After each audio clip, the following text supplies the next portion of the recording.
when I was maybe 23, I was introduced to pain pills. And then that's really like where my aha moment came in. Really? It was just off to the races. Like the first time I did that recreationally, like I just couldn't get enough. I wanted it all day, every day. I loved it.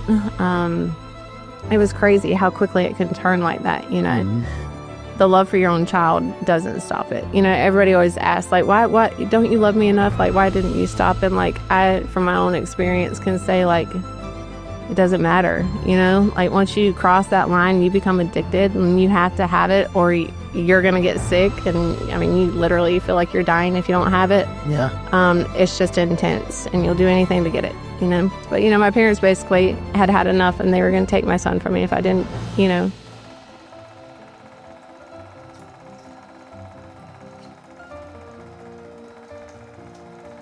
Well, thanks for joining me on the podcast today. So I wanted to kind of talk about what Motif is and what you guys are bringing to Albany. So, yeah. But to do that, I really wanted to start with your story. I feel like a founder story is one of the most important parts of a nonprofit. So what does your recovery story look like? All right. So I started drinking in 9th grade. My parents were the type that was like, if you're going to try it, you're going to try it around us so we can make sure that you're safe. And so I remember getting a pack of wine coolers with my dad and my 3 brothers, and we went out to the racetracks, and I drank 3 wine coolers and got drunk. And the only thing I remember about that night, really, I wish I had a better first drink story, but back then that song, I got the hookup, holla if you hear me, was like real popular. And I just remember like, I just had the hiccups like all night long. And so I was just singing like, I got the hiccups, holla if you hear me. And that's it. That's all I remember from that night. You know, I thought it was fun. I thought it was great, but it wasn't like, you hear a lot of these stories of like having that like, aha, I've arrived kind of moment with your first drink. I didn't have that. Like I was really involved in sports and you know, I knew it was fun and I knew I'd do it again, but it wasn't something that ignited in me the first time. So, you know, throughout high school, I always said that I felt like I drank like a normal teenager. And now that I have had a teenager, I hope that's not the case. I can see where maybe it wasn't so normal. You know, every time I drank, it was to get drunk. I didn't see any other reason for that. But it would just be here and there. Nothing crazy, but, you know, there was a lot of rules in my house growing up, and it was more strict. And so by the time I graduated high school, I was just getting real rebellious and just wanted to get out and do my own thing. And I didn't want anybody telling me what to do anymore. And so as soon as I moved out, I mean, I was just, you know, I just took a deep dive into that scene of drinking all the time and partying and getting into the drugs. And, we were doing ecstasy several times a week, and I loved it. I couldn't get enough of it. And I remember writing my dad. He was so mad at me that I was moving out, but I didn't go about it the right way either. I just kind of on a whim, didn't want to tell him, just had this plan and just was going to take off. And I remember writing him this letter and putting it in his truck before work one day. And I just was like, you have nothing to worry about. You know, it's not like I'm going to drop out of college, because at the time I was taking some college classes at Darton. And I was like, I'm not going to get tattoos or, you know, do drugs. I'm not going to drop out of class. Like, I'm not going to get pregnant. Everything's going to be fine. And within the first month, I checked everything off that list. And, you know, thank God for my son, because like I know that I was headed down quickly at the rate that I was going in that short amount of time. Yeah. And so I was a teenage mom. I was pregnant at 19. And I think that delayed it for a little bit. You know, I love my little boy. And, you know, it wasn't easy for sure being a teenage mom and all the, you know, things that come with the lifestyle we were living. But I don't know, it did slow me down for a few years.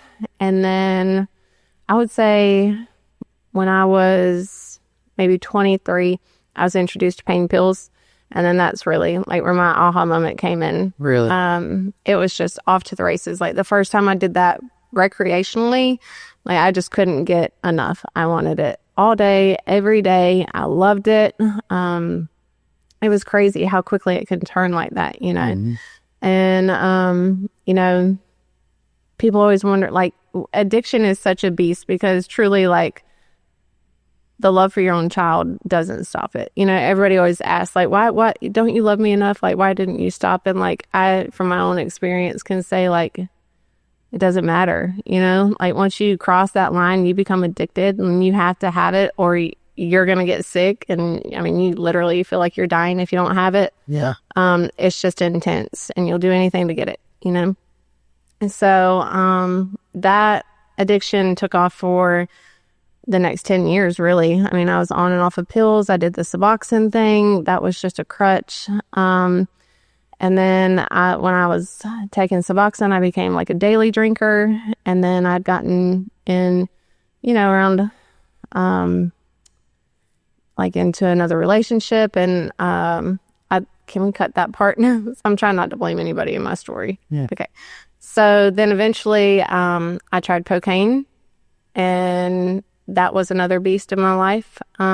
It just took over, and I needed that all the time, and that helped me be able to drink the way I wanted to drink, but still kind of be in control, even though if you knew me back then, you'd say nothing about my life was in control when I was on that. There's a lot of chaos, you know, toxic relationships, things like that. And then in like 2011, around that time frame, I know I'd gone from like a size 8 to a 00 within a year, and I'd just gotten really sick, and I was just really strung out on it. And was that just from not eating? Yeah, you definitely lose your appetite. So I would eat enough to live, basically. You know, like you're just not hungry when you're drinking and doing that all the time.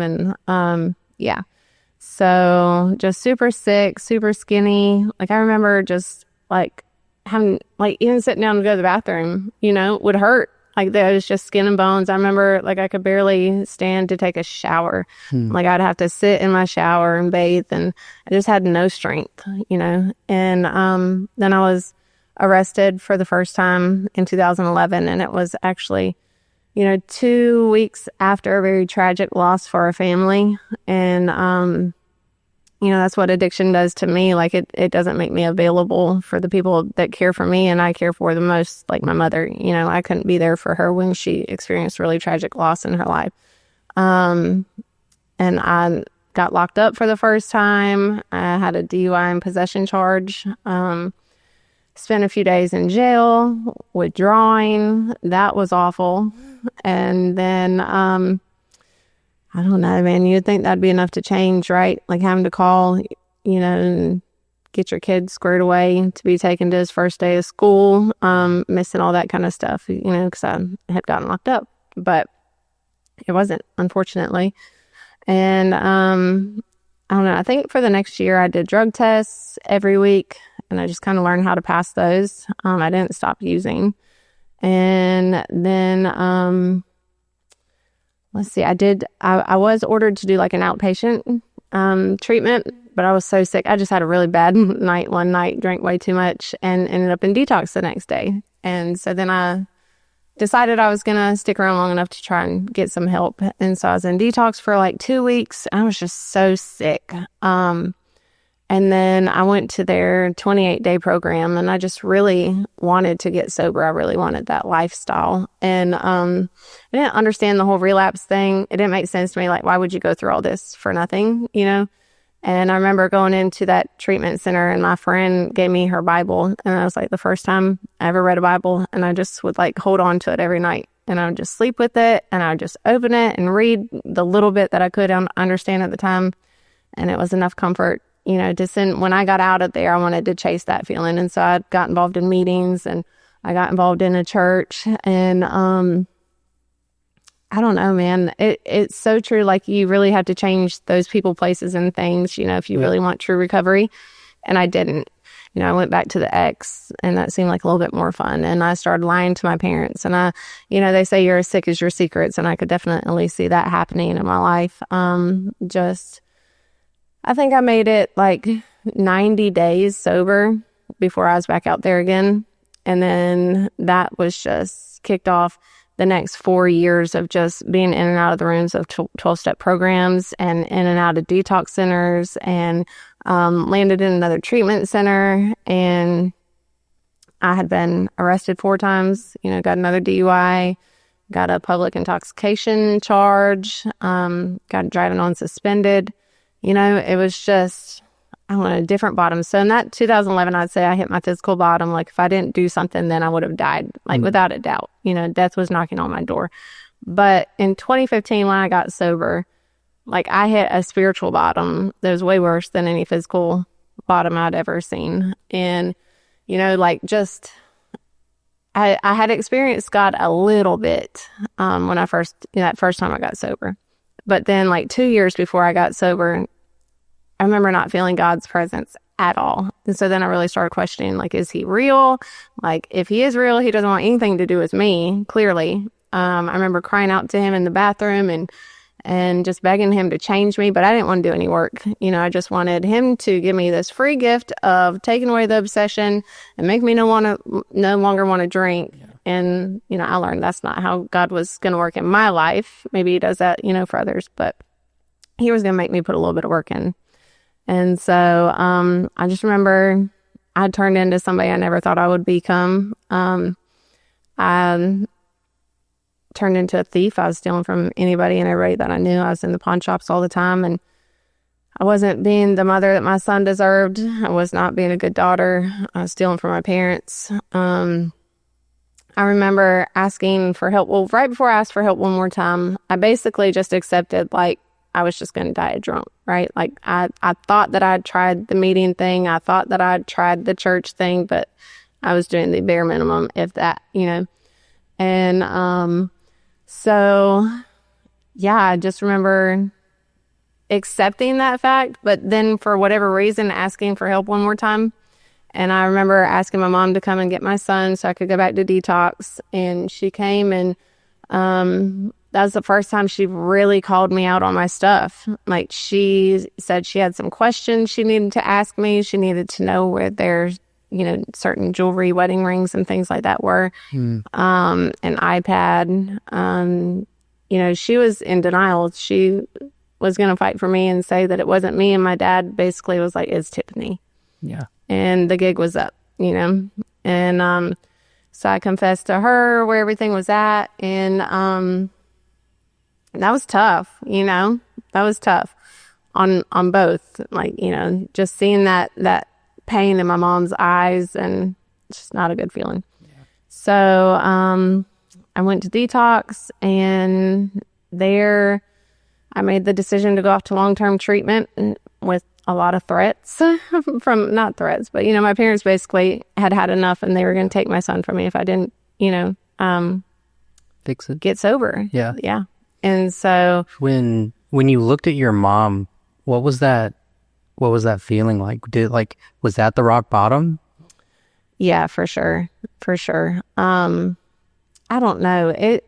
It's unexplainable. It's just when you see that pain in somebody that believes in you so much, like my mom has so much confidence in me and loves me so much, and she knew I had done some crappy things, but she just had said, Tiffany would never do that, but that's what addiction does. It does make you do the things you thought you'd never do. Mm-hmm. So for longer than you wanted to do them. Oh yeah, absolutely.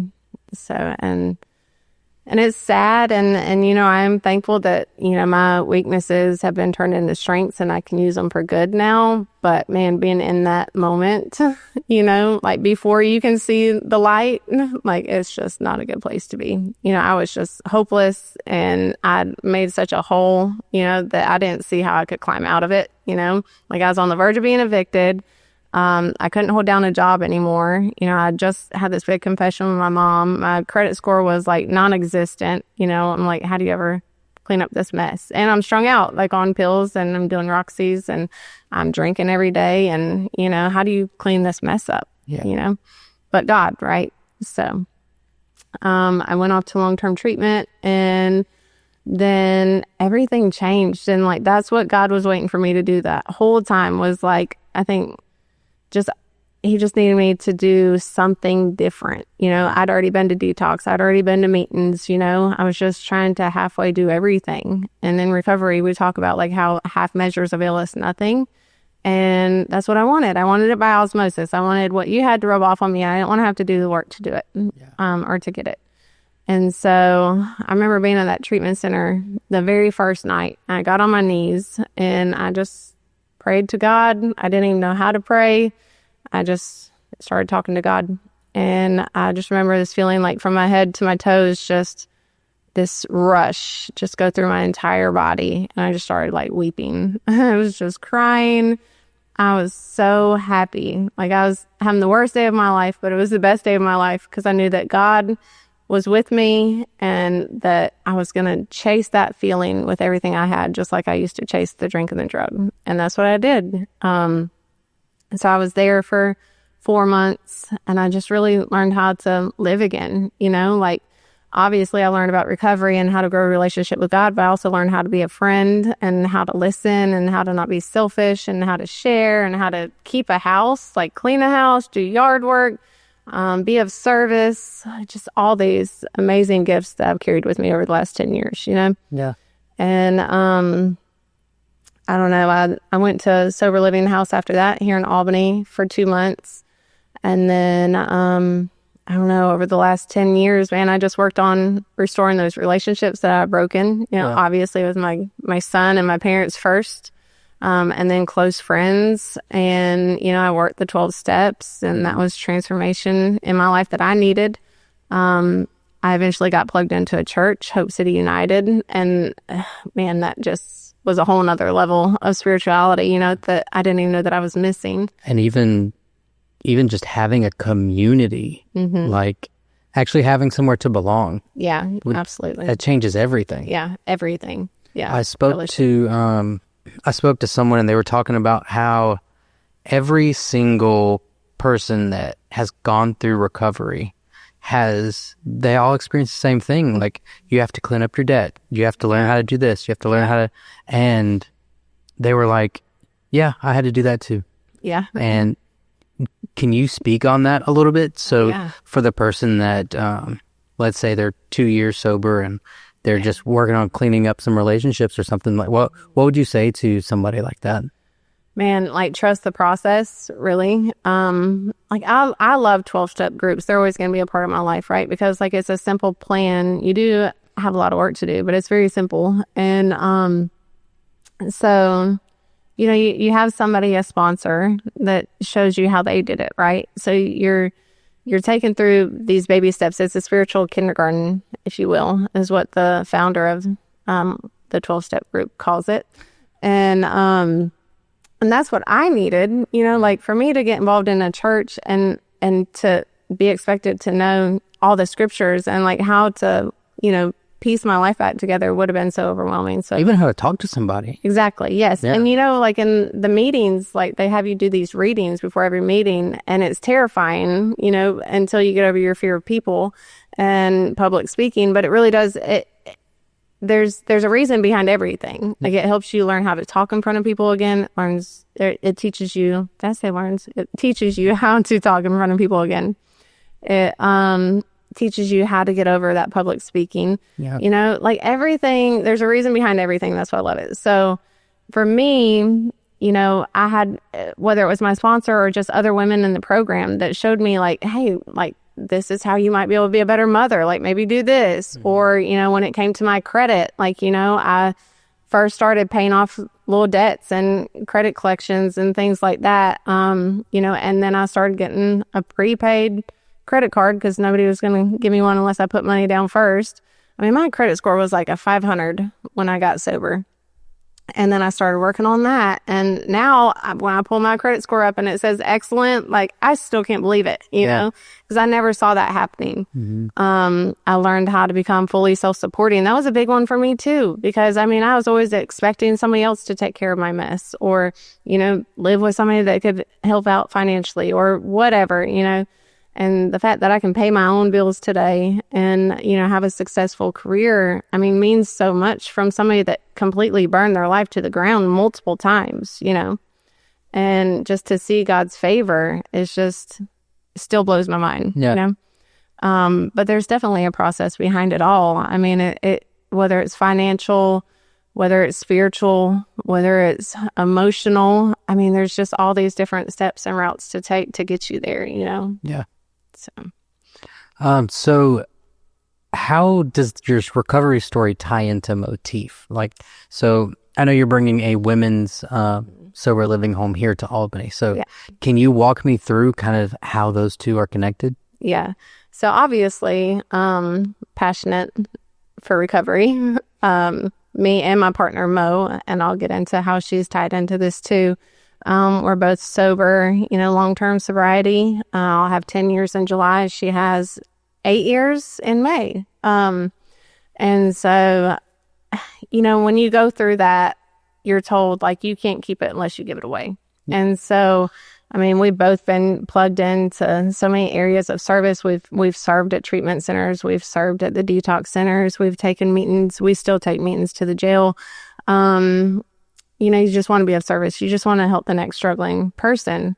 And so I would say, I don't know, a little over 2 years ago, I was telling you earlier about how I was talking to a longtime friend who had donated some proceeds to our church to help with a fund for a new building. And I was kind of joking with him about, you know, the next time you want to make a donation like that, like, let me know, because we need a women's sober living house here in Albany that's a safe place that women can go and not get taken advantage of.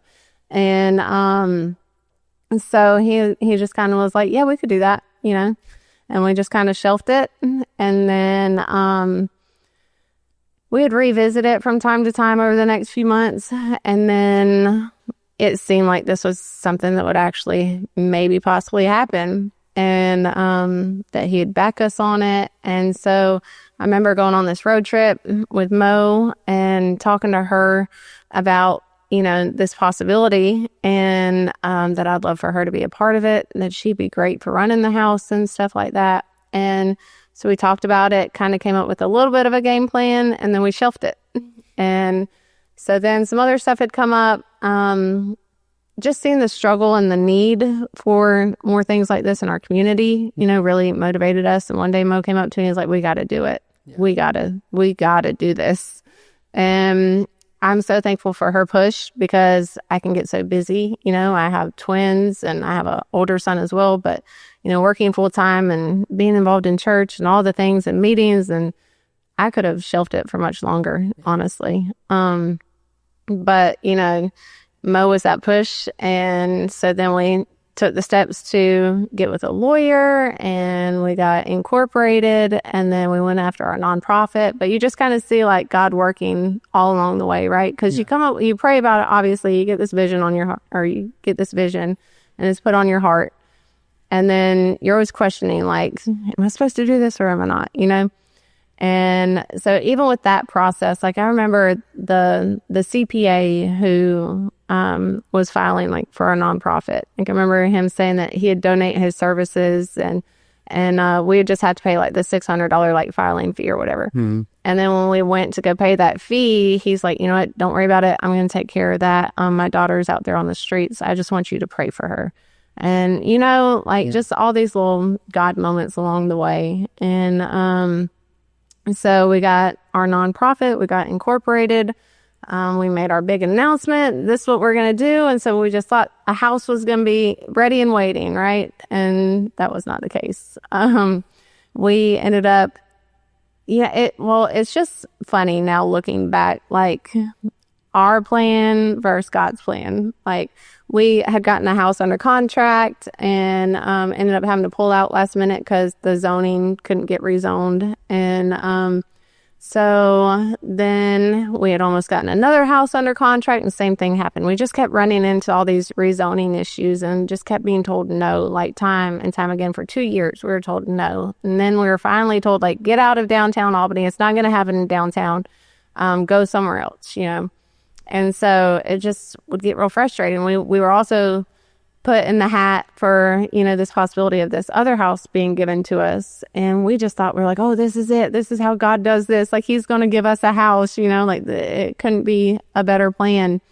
and we didn't get the house. And we had everybody that we knew praying for that. Like, we just knew that was it, you know? And so then, I don't know, you really start to kind of question yourself, you know, but we just tried to stay focused. We kept, you know, getting trained. We could see where God was still placing these amazing people. Like, we have somebody that wants to help with job placement, so that we can keep them out of restaurants and things like that, you know, so they're just working normal business hours and they're somewhere safe. And so this person gets dropped in our lap. And then we have another lady who's like a nonprofit like expert who has done all these huge, amazing things, like been a part of starting the first women's treatment center in the U.S. Really? And she's ran cities, and she has all these different hats that she's worn her entire life. She wants to donate her time to us for free. Wow. And she trains us and like teaches us how to run a board and how to do a nonprofit. And she went with us every step of the way. And so the only thing that can explain that is God, obviously, right? And then, so we're still looking and still searching, but kind of feeling defeated, you know? And then, I mean, just more people would get dropped in along the way. And we're like, okay, we'll just keep looking. We'll keep plugging, you know? At 1334 Media, we believe your generosity doesn't have to be complicated. From planting churches in Thailand, helping orphanages in India, and even serving alongside our partners locally in South Georgia, every dollar you give helps another nonprofit tell their story, connect with supporters, and make a real impact.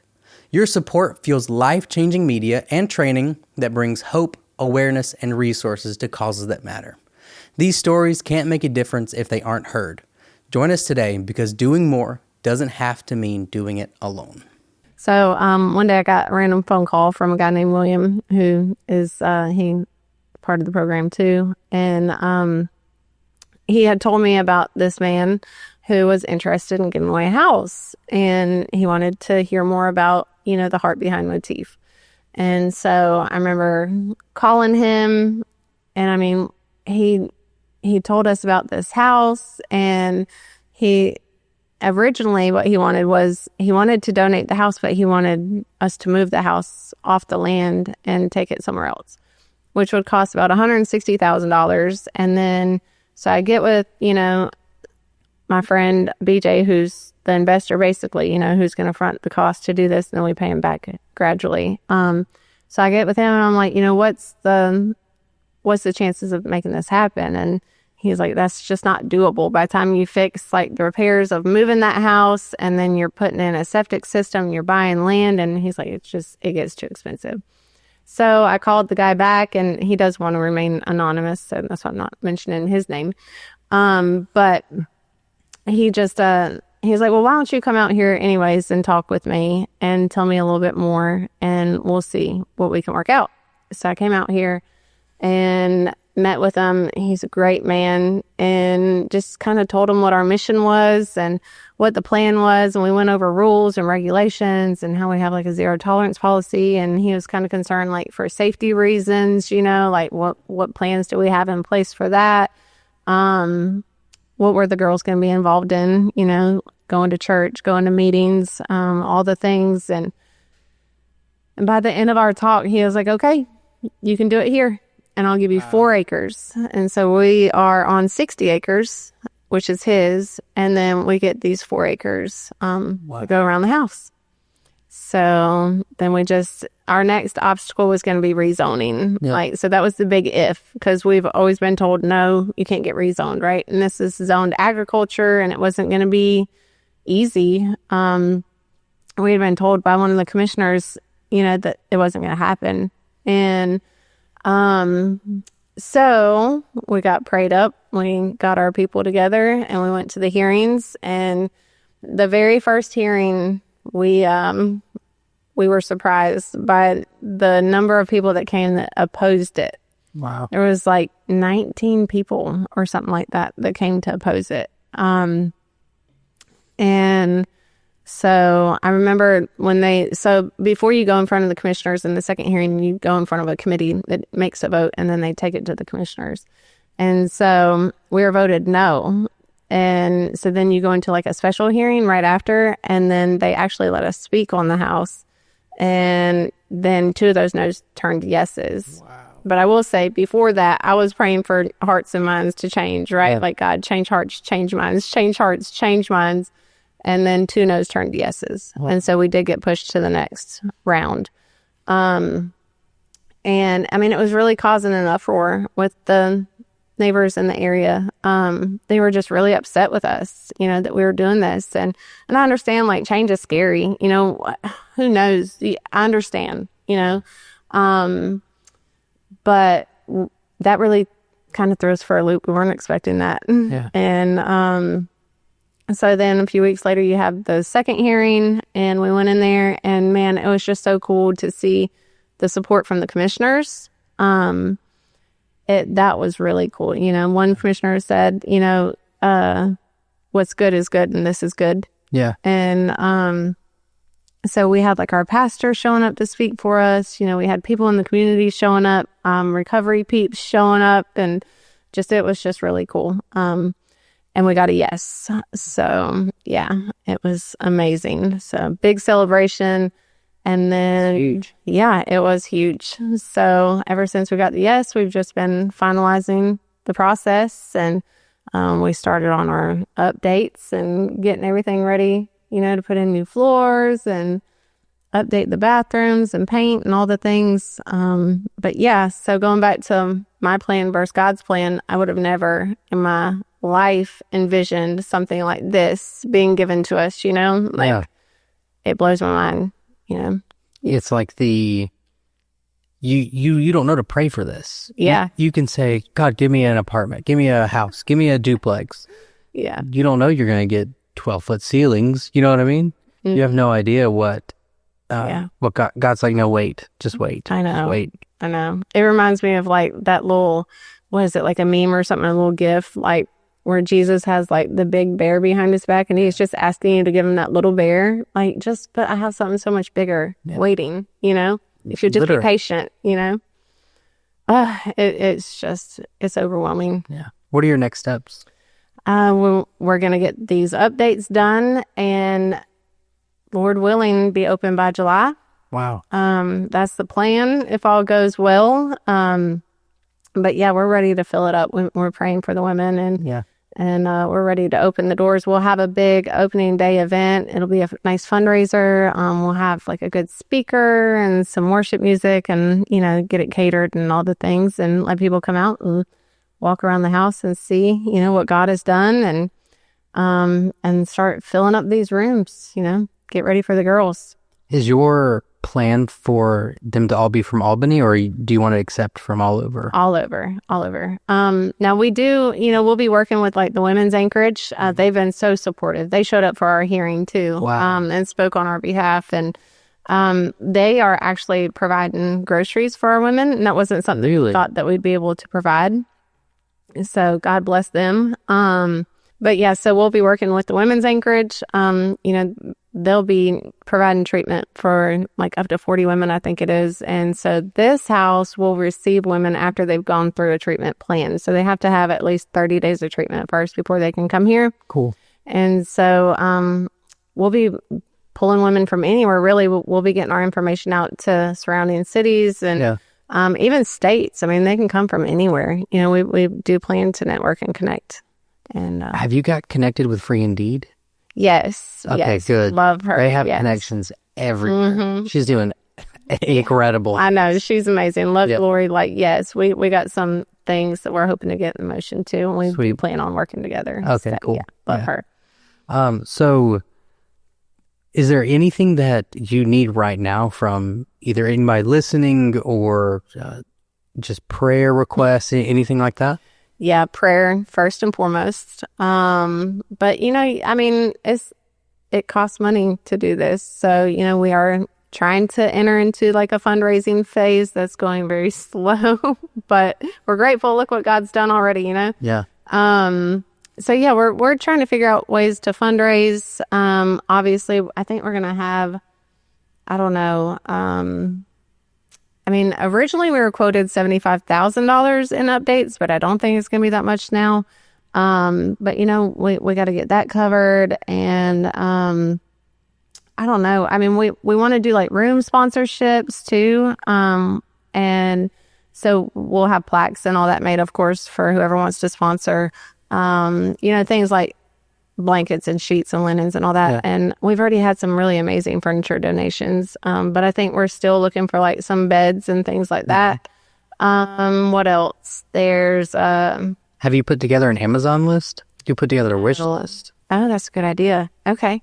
That is a really good idea. I need to put that. I'm going to put that. Make sure I put that in my notes. I will. Pull my That way you can just have a wish list up online, and then if someone's got, $10, $20, instead of donating, they can just buy it for you and send it straight to you. Yeah, that's great. Great idea. Yeah, see, that's why I need people like y'all in my life.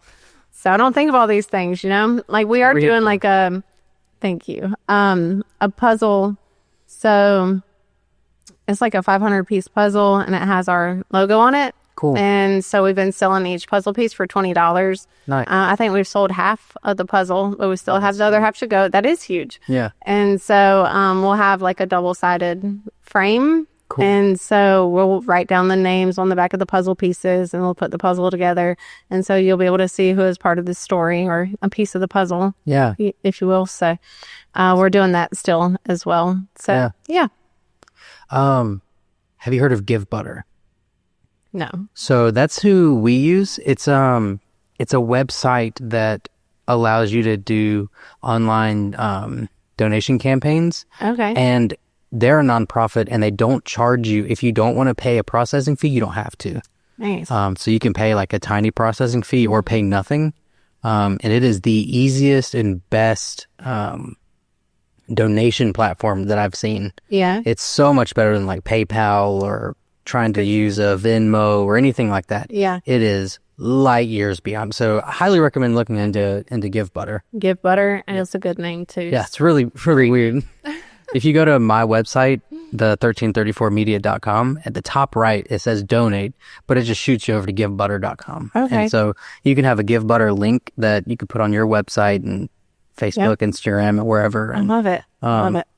And it lets you set up like actual campaigns. Like you could put the puzzle piece campaign on there, and you could put the room so people could donate directly to a room, or Nice. there's all sorts of options on Yeah. there. Highly, highly recommend that. That's awesome. Thank you. Yes. So where can people get connected? So right now we have like a Facebook page, Motif Albany GA. And then we also have a website, motifsoberliving.org. And so those are really the two places that we're able to do updates and keep everybody posted. I'm really good with Facebook, getting all the updates on there. I am going to do an Instagram account. Highly recommend I know you had said that you'll be sending the link there. Yes. So it's on my to-do list for this week. And so Instagram soon. Cool. And that's about it right now. Yeah. What other things do I need to do? No, that sounds great. That's good. Okay. Well, thank you so much for your time. Thank you so much for doing Get this. your story out. Yeah. What's up? I said I'm excited to get your story out. Yeah, I'm very excited. Thank you. We really appreciate you doing this for us. Yeah, absolutely. What you're doing is amazing, and I love seeing God working through y'all. Thank you. Thank you.